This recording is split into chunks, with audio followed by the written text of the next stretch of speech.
San Maria ng Tigo. Isang araw na yun Hindi pa nga. I-try ko mamaya na makabili na ako. Ha? Wala ka? Di, halos 2 weeks na kanyang lumalabas. Sabi mo nung isang araw, pumunta ka sa Divisoria, harap ka ng regalo. Ano nangyari? Wala rin sa SM, Robinson, sa Mall of Asia. Kung nga ako mapili na gustong-gusto kong ibigay, pumunta na nga ako sa Alabang Town Center Festival Mall, Gateway Mall, Glorieta, Greenbelt, Market, Power Plant Mall, Ano ba yung hinahanap mo? Yung makakatipid ka? Sa pamasahe, papunta sa mga pinuntahan mo, aba, may luwi ka na. Kakain ka ba doon? Kasama mo ba ang amiga mo? Hindi naman sa ganun. Gusto ko lang na highest quality ang mabili ko na kaya-kaya ng bulsa. Yung alam ko yung the best, yung nabigay kong regalo para sa BFF ko. Ay naku, pag ganyan ka ng ganyan, buti pa, gawin mo na lang, i-paint mo, bordahin mo, trayin mo, i-drawing, lahat yan, alam mo kung gawin, mahal. Malamang nga ganun ang kalalabasan niyan. Pag wala pa akong nakita na pwede kong orderin sa internet, ay gagawin ko na lang basta maibigay ko ang the best na gift para sa kanila. Gusto ko na masatisfied ako at masatisfied sila. Kilala na kita. Kung ako nga, sekretary mo kami pinagpilihan mo sa mga maniligaw mo. Ano na mga kasama mo? Nakapaka-choose mo. Hindi ba? The best naman ang napangasawa ko. Buti na lang, Faith, matutulog ka sa amin kahit 2 days.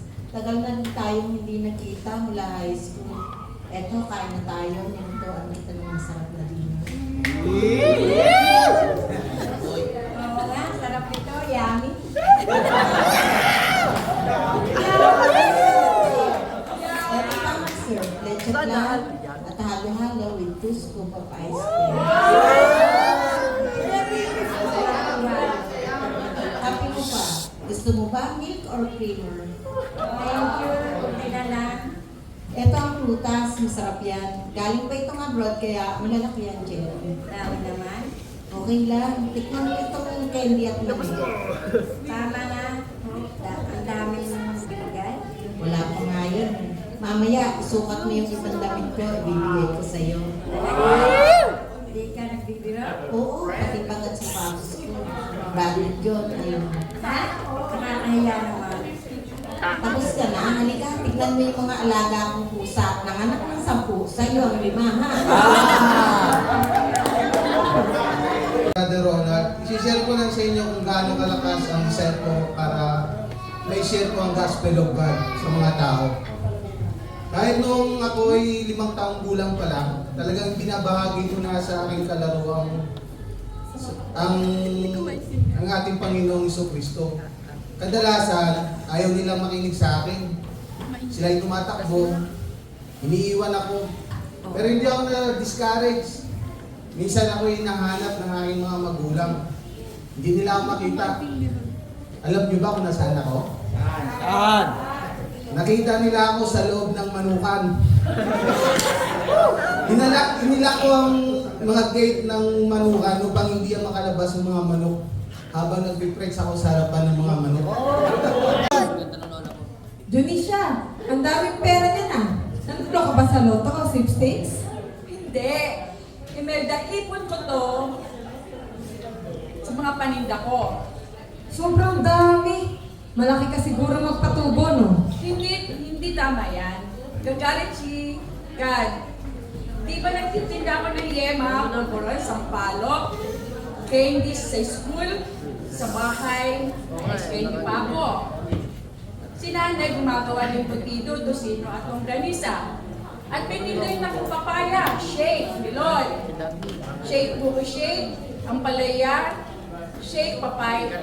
Bibigyan din ako ng discount daan sa mamaya. Ay, mali. Sino nagtuturo sa'yo magtinda? Sino nagturo sa'yo gumawa ng mga yan?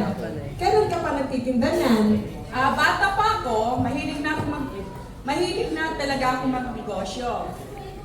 Ang hindi ko lang kaya ang maging lumbay. at magtubo ng pera, okay na sa akin ang business na to.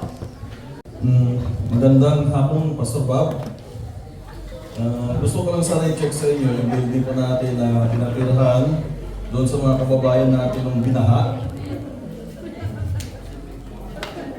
Ay, oo. Bro, pati gamit ng mga tao, nilagat muna doon. Ha?